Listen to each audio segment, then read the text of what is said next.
Well, good morning, everybody. Thanks for coming today.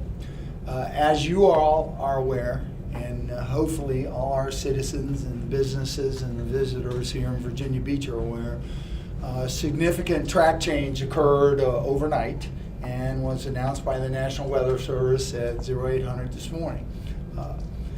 Clearly, the storm has taken unprecedented alignment and is now projected to approach North Carolina's coast at the Wilmington location and then to begin to track to the south, which is away from Virginia Beach. And as a result, the projected impacts to our city have been significantly reduced. They have been reduced on all the data elements that we as a staff evaluate in making determinations for the public safety. We recognize that this storm is still unpredictable. All the weather forecasters are challenged by uncharted weather conditions associated with Hurricane Florence. Over 70 hurricanes have approached the East Coast from the direction that Florence has come. And all of them have curved to the north and then out to sea. This one, due to the unprecedented high pressure ridge, is being forced inland to make landfall. Our staff will remain vigilant. Our staff has planned for the worst. We are prepared to resource all that we need to resource to support our citizens, our businesses, and our visitors should they require assistance. But the data tells us the conditions are not as extreme as we thought they were going to be. Rain is predicted to be somewhere in that 3 to 5 inch area, whereas it was formerly predicted to be 15 inches. Storm surge is not expected to exceed 3 feet, whereas before it was predicted to be in excess of 10 feet. And wind conditions will not reach hurricane level and will be on the low end of tropical storm at best.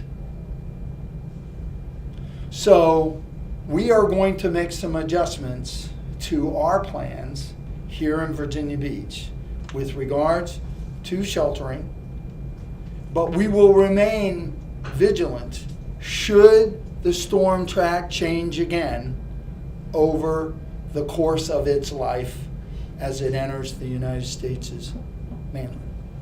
And so Deputy City Manager Steve Cover, our Deputy City Manager over Public Safety, is going to announce some of those changes now. So Steve. Thank you, Mr. Manager. So based on the changes as depicted to the weather, we are going to stay pat and open at 6 p.m. Today, the shelter that we had scheduled to open at Kellam High School. That will go as planned.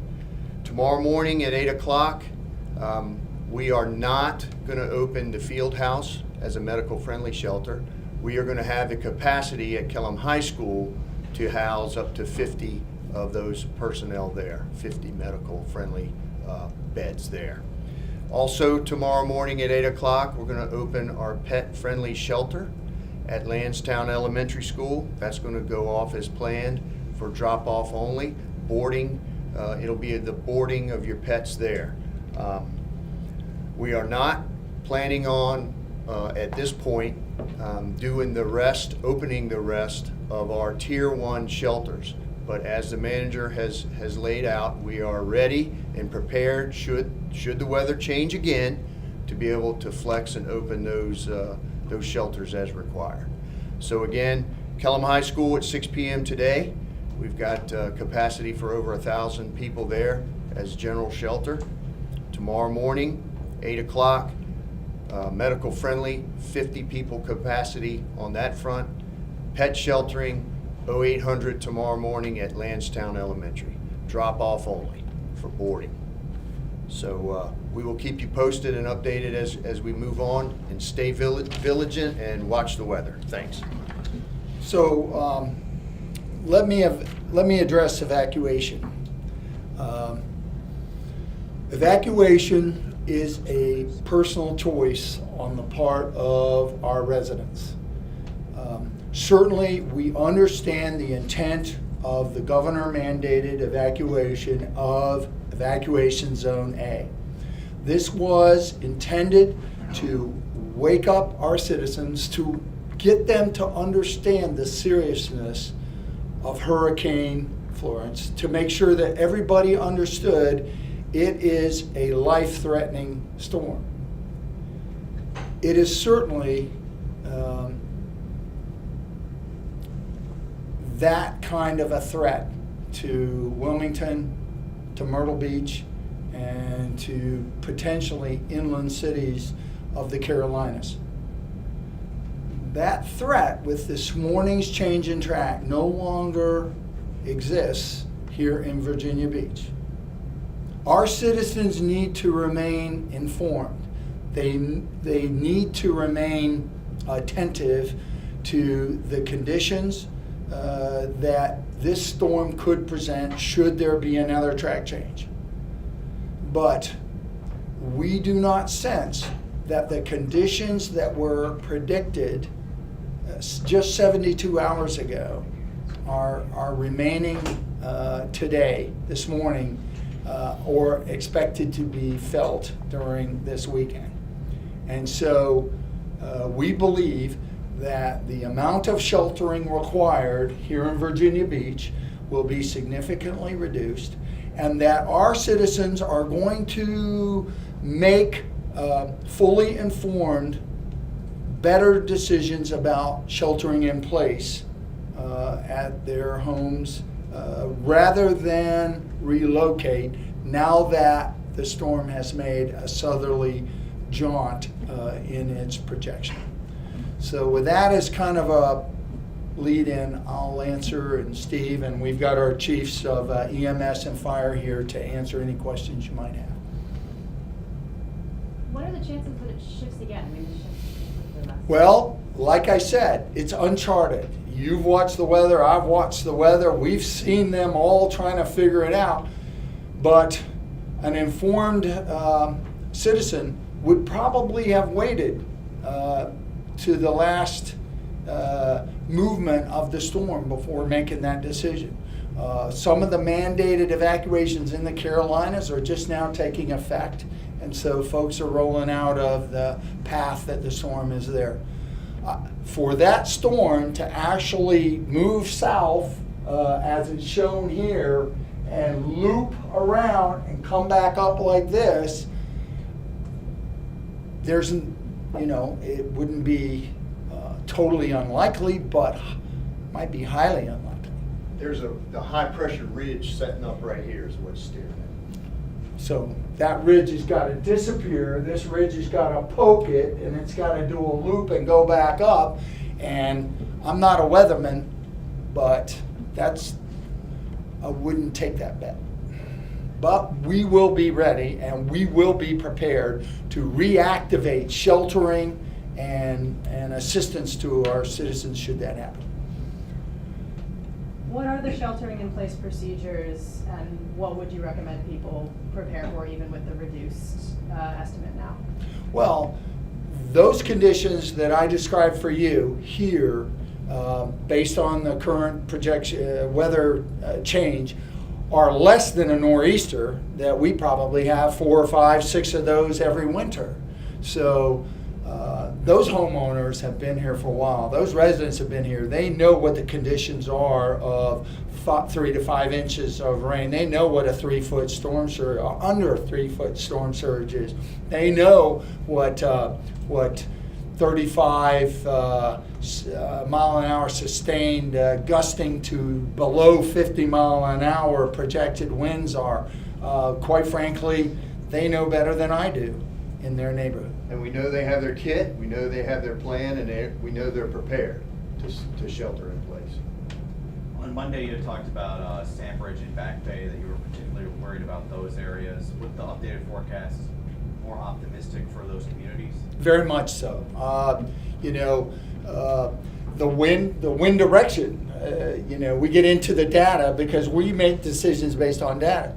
Those winds are going to originally be coming from the northeast. And remember, the county receives their worst flooding from southern wind tides. You've seen that for the last 3 years. So that wind won't change from a northeast direction to an east direction to a southeast direction until Sunday. And the wind velocities will go from sustained 35, gusts to 48, down to sustained 10 with gusts to 18 max on Sunday. And those aren't flood creating conditions. So we are breathing a sigh of relief. Our prayers go to Wilmington and go to Myrtle Beach because those are resort cities just like we are, and we wish them well. But we are breathing a sigh of relief. Do you think the 3 to 5 inches could create some flooding problems, or what's kind of the expectation? Exactly. We will see some coastal flooding. There's no doubt when you have that much wind, that much push, and that much rain, though it's not excessive, it enters the moderate range of possible coastal flooding. You will see some roads collect some water. You will see the Lynn Haven rise a little bit. We are doing the GIS projections right now, and we expect by 2 o'clock today to have those elevation projections for the Lynn Haven and associated waterfront properties and the roads that are connected to that. And the folks that live there on Broad Bay Island, Lynn Haven Colony, Shore Drive, they're accustomed to that. They're going to expect us to give them those projections. But yeah, we're going to see moderate coastal flooding, but not anything unusual.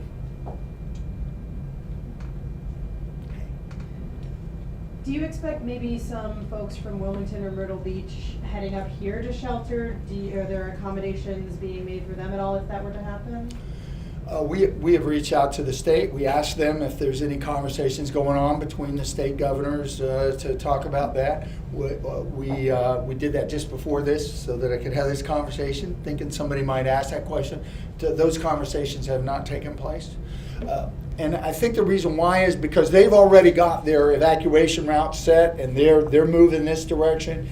And when you come this direction, for those of you that have ever been down to Wilmington, you got to reach out to 95 and come around, or you got to take small roads that are going up.